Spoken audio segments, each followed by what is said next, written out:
জীবনের গল্প বলতে আসছেন ঢাকাই সিনেমার জনপ্রিয় চিত্রনায়িকা বিদ্যা সিনহা মিম। দেশীয় ওটিটি প্ল্যাটফর্ম চরকির পর্দায় এবার দেখা যাবে তাকে। ওটিটি জায়ান্ট চরকি নিয়ে আসছে নতুন অরিজিনাল ফিল্ম লাইফলাইন। ছবিটি পরিচালনা করেছেন নির্মাতা কাজী আসাদ। সামাজিক যোগাযোগ মাধ্যমে এক পোস্টের মাধ্যমে ছবিটির আনুষ্ঠানিক ঘোষণা দিয়েছে ওটিটি প্ল্যাটফর্মটি। নিজেদের ভেরিফাইড ফেসবুক পেজে নতুন ছবির একটি প্রমোশনাল পোস্টার শেয়ার করেছে চরকি। পোস্টারটির ক্যাপশনে রহস্যের ইঙ্গিত দিয়ে লেখা হয়েছে, লাইফের এই জার্নিতে সময় যখন এক বিশাল প্রতিপক্ষ। কাজী আসাদ পরিচালিত চরকি অরিজিনাল ফিল্ম লাইফলাইন আসছে শিগগিরই।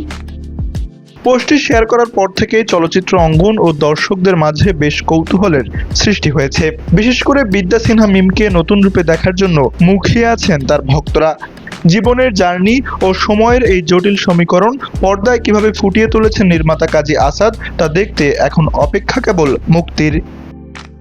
তবে বিদ্যা সিনহা মিম ছাড়া এই চলচ্চিত্রে আর কারা অভিনয় করেছেন এবং ছবিটির মূল গল্প ঠিক কী নিয়ে, সে বিষয়ে এখনো বিস্তারিত প্রকাশ করেনি নির্মাতা কিংবা প্রযোজনা প্রতিষ্ঠান।